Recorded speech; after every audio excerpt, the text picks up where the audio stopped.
Hello everyone, welcome to Sangeeta education. Matric exam की पुणी आसी किसी नुआ खबर। तो कौन रही से नुआ अपडेट वीडियो रे आमे आगु जानिबा, किंतु ता पूर्व वीडियो को समस्ते गोटे गोटे लाइक करी चैनल को सब्सक्राइब करी बेल आइकन को प्रेस करी ऑल क्लिक कर रखा को जमार भूलंतुनी। चलते वीडियो को स्टार्ट करबा।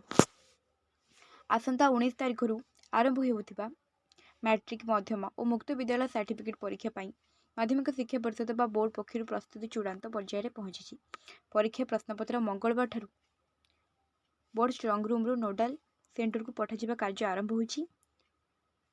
तो प्रथम दिन में 5टी दूर जिला को प्रश्नपत्र पठा जाइछि।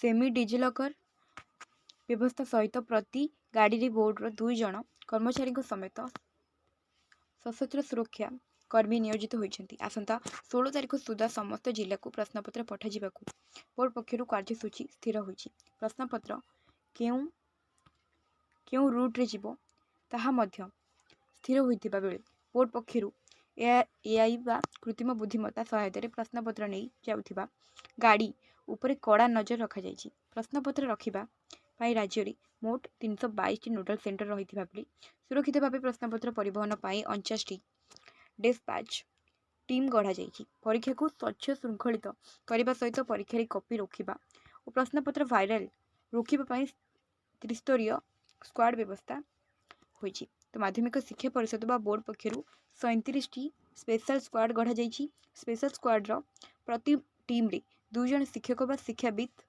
रहिछन्ति। सेहीपरि बोर्ड तत्वावधान जिला शिक्षाधिकारी पक्षर 62 फ्लाइंग स्क्वाड गठन करा जाइछि। यह व्यतीत जिलापाल पक्षर स्वतंत्र स्क्वाड परीक्षा परिचालना स्थिति अनुधान करेंगे।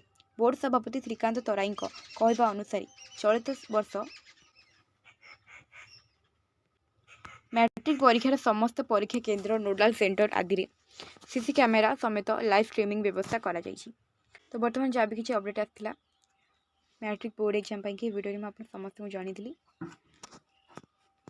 वीडियोटा इनफॉर्मेटिव थिला। तो बर्तमान आपने समस्त वीडियो को बहु मात्रा शेयर कर दिंतु।